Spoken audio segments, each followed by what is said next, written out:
Hello friends, welcome to Tube Affairs. Computer awareness का ये 12th video है। आरबीपीओ clerk mains के लिए जो कंप्यूटर अवेयरनेस का सीरीज़ चल रहा था, ये उसका 12th वीडियो है। और अब तो आरबीआई असिस्टेंट मेंस के भी डेट आ गया, 22 नवंबर को है। ये उसके लिए भी हेल्पफुल रहेगा। अगर आपने बाकी के वीडियोज़ नहीं देखे तो प्लेलिस्ट में जाकर बाकी उससे ज़रूर देख लें, और पीडीएफ आपको टेलीग्राम में दे दिया जाएगा जिसका लिंक डिस्क्रिप्शन में है। तो चैनल पर फर्स्ट टाइम है, चैनल को सब्सक्राइब कर लीजिए, वीडियो को एंड तक ज़रूर देखिएगा। तो कंप्यूटर अवेयरनेस का 12th वीडियो, चलिए शुरू करते हैं। फर्स्ट क्वेश्चन है, the process of connecting accessing to an account is called as. किसी अकाउंट को कनेक्ट और एक्सेस करने को क्या कहते हैं? तो सही जवाब होगा ऑप्शन ए, लॉग इन। ठीक है, तो when you log in account, उसको हम कहते हैं कनेक्ट करना, एक्सेस करना। तो log in an account is called connecting and accessing और off an account. In mail messaging app and archive is archive क्या होता है मेल मैसेजिंग ऐप में, या फिर मेल में, या फिर मैसेजिंग ऐप में? प्राइमरी स्टोरेज का काम करता है, बैकअप स्टोरेज, सेकेंडरी स्टोरेज, या फिर डिस्क स्टोरेज। एक तरह का बैकअप स्टोरेज का काम करता है, फुल्ली बैकअप नहीं लेकिन बैकअप स्टोरेज का काम करता है।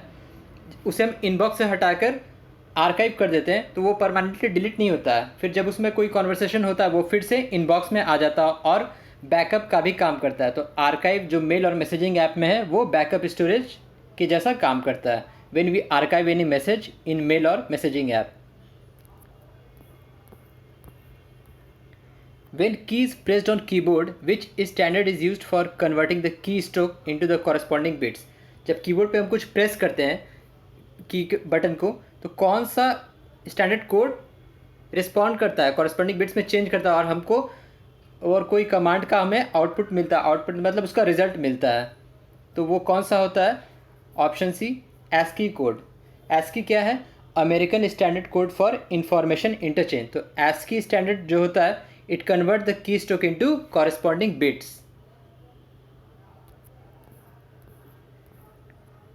The binary equivalent of decimal number 98 is. तो 98 का बाइनरी इक्विवेलेंट क्या होगा? मैंने पहले भी ऐसा बताया था। सबसे पहले हम क्या करेंगे, 1 से लेकर डबल करते हुए लिखेंगे to the number equal to और लेस देन 98।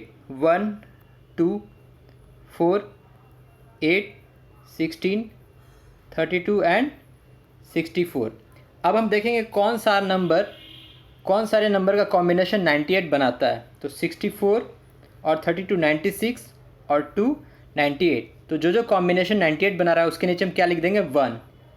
और जो कॉम्बिनेशन 98 को बनाने में फॉर्म नहीं कर रहा है उसके नीचे हम लिखेंगे 0। तो 64 के नीचे 1, 32 के नीचे 1, 16 के नीचे 0, 8 के नीचे 0, 4 के नीचे 0, 2 के नीचे 1 और 1 के नीचे 0। ये 1 2 4 8 इसलिए लिखा गया क्योंकि 2 का पावर से हम रिवर्स डायरेक्शन में चलेंगे, क्योंकि डेसिमल में हमें कन्वर्ट करना है, बाइनरी में हमें कन्वर्ट करना है। तो 2 के पावर 0 से लेके हम रिवर्स डायरेक्शन में इस तरीके से नंबर को लिखेंगे, 64 32 16 8 4 2 1। और जो नंबर कॉम्बाइन कर रहा है 98 बनाने में उसके नीचे हम 1 लिखेंगे क्योंकि वो करेक्ट आउटपुट है, और जो इन्वॉल्व नहीं हो रहा है 98 बनाने में उसके नीचे हम 0 लिखेंगे। तो अब हमें मिल गया क्या? अब इसे हम किस तरीके से देखेंगे? From left hand side. तो लेफ्ट हैंड साइड से हम देखेंगे 11 000 0 1 0, 11 000 0 1 0। ये कौन सा ऑप्शन में है? ऑप्शन डी में है, 11 000 0 1 0। तो ये हो जाएगा 98 का binary equivalent.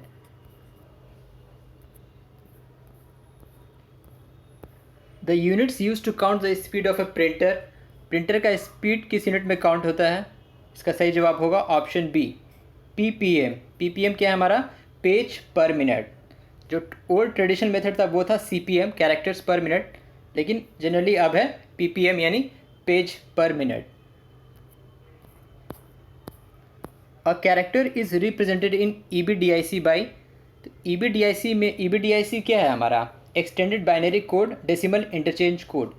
Extended binary coded decimal interchange code. तो ईबीडीआईसी में कोई भी कैरेक्टर कितने बिट्स के द्वारा रिप्रेजेंट होता है? इसका सही जवाब होगा ऑप्शन सी, 8 बिट्स। हर ईबीडीआईसी कोड 8 बिट्स का होता है। Firewall are generally use to protect against. किस चीज़ को प्रोटेक्ट करने के लिए होता है? Option D, unauthorised attacks. तो कोई भी अनऑथराइज्ड अटैक्स उसको प्रोटेक्ट करने के लिए फायरवॉल का इस्तेमाल होता है। ठीक है, फायरवॉल क्या है? एक नेटवर्क सिक्योरिटी डिवाइस है that monitors incoming and outgoing network traffic. ठीक है, and it decide whether to allow और block some particular specific traffic. उसको अलाउ करना है या ब्लॉक करना है, ये फायरवॉल ही डिसाइड करता है। Unauthorised attack, which key is use in combination with another key to perform a specific task. कौन सा की कॉम्बिनेशन इस्तेमाल होता है? इसका सही जवाब का ऑप्शन है कंट्रोल। तो कंट्रोल क्या एक तरह का मॉडिफायर की है।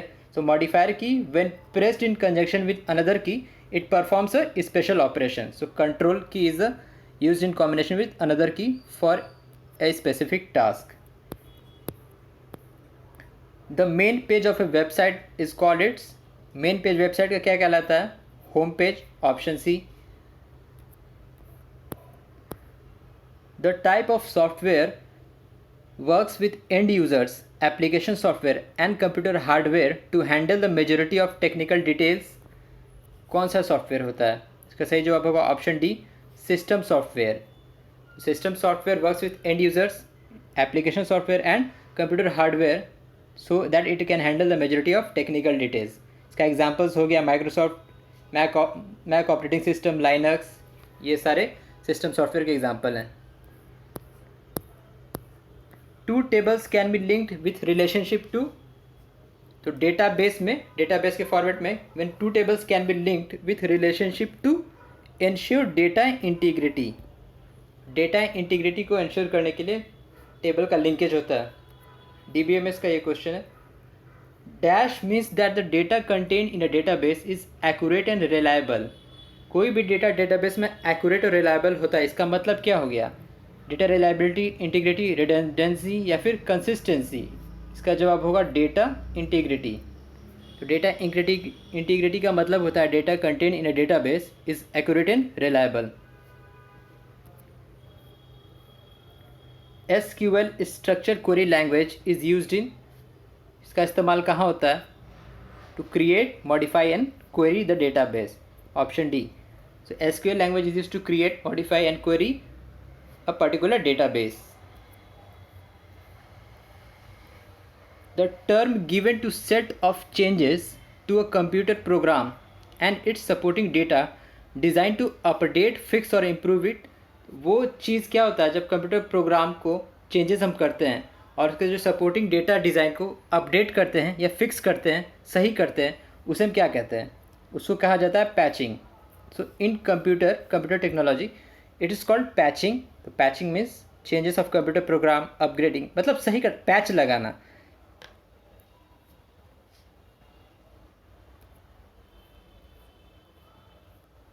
इन MS word the dimension of letter page size is. Standard dimension of the letter page size क्या होता है? इसका सही जवाब होगा ऑप्शन बी, 8.5 इंटू 11 इंचेस। तो स्टैंडर्ड लेटर पेज साइज होता है MS वर्ड में। ठीक है, तो डिफ़ॉल्ट पेपर साइज कहते हैं, इसका साइज डायमेंशन है 8.5 into 11 inches. How to set that?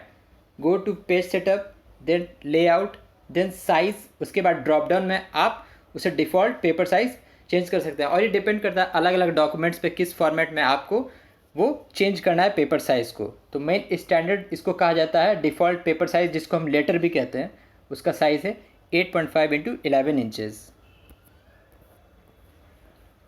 An example of half duplex system. तो हाफ डुप्लेक्स सिस्टम का एग्जाम्पल क्या है?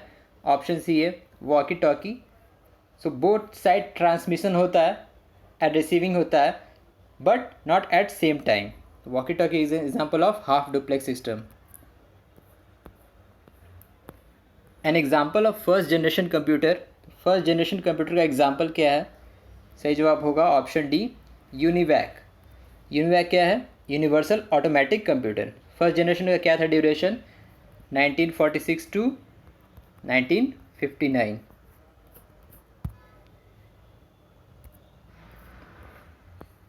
The combination key to open Windows task manager. तो विंडोज़ टास्क मैनेजर के लिए कौन सा कॉम्बिनेशन की है? इसका सही जवाब होगा option C, control plus shift plus escape की।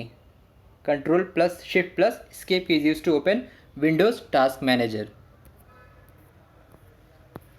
malware used by hackers to manipulate ATM machines and empty them। तो ATM मशीन्स के हैकिंग और उसको ये करने के लिए, छेड़छाड़ करने के लिए, खाली करने के लिए कौन सा malware यूज़ होता है? इसका सही जवाब होगा ऑप्शन बी, ट्यूबकिन। प्रोनाउंसिएशन यूबकिन, ट्यूबकिन भी कह सकते हैं आप, इसका प्रोनाउंसिएशन है। तो एक मैलवेयर था, ये सबसे पहले फाउंड किया गया था 2013 में। तो Tyupkin is a malware used by hackers to manipulate ATM machines and empty them. What is EEPROM? EEPROM क्या है? इसका सही जवाब होगा option 1, EEPROM is a read only memory that can be erased and reprogrammed. ठीक है, तो non volatile memory होता है electrically erasable programmable read only memory. तो EEPROM is a read only memory that can be erased and reprogrammed. A gigabyte is all of the following except. तो gigabyte कौन सा combination नहीं है इनमें से? तो 1 मिलियन ऑफ KB है ही, ठीक है। 1 टेराबाइट का एक 1000 हिस्सा भी है, या अगर इक्वल करेंगे GB और टेराबाइट में 1024 GB 1 टेराबाइट, तो जब कैंसिलेशन करेंगे 1000 से, तो एक टेराबाइट का 1000वां हिस्सा भी तो होता है ये 1 गीगाबाइट। 1000 मेगाबाइट यानी 1024 अप्रॉक्स है, तो 1000 मेगाबाइट भी 1 गीगाबाइट होता है। जो नहीं होता है वो होता है हमारा 1 बिलियन किलोबाइट। तो इसका सही जवाब होगा ऑप्शन बी। तो 1 billion KB is not equal to 1 GB। तो बाकी सारे कॉम्बिनेशन 1 GB के बराबर हैं। तो ये था कंप्यूटर अवेयरनेस सेट 12 आपके RRB PO क्लर्क मेंस के लिए, स्केल 2 के लिए और RBI असिस्टेंट मेंस के लिए, सभी में हेल्पफुल रहेंगे। अगर आपने बाकी वीडियोस नहीं देखा उसे प्लेलिस्ट में जाकर ज़रूर देख लें। जो भी ये बाकी banking awareness video, current affairs video आपके आने वाले एग्जाम्स में काफ़ी हेल्पफुल रहेंगे। So thank you very much for watching. Thank you.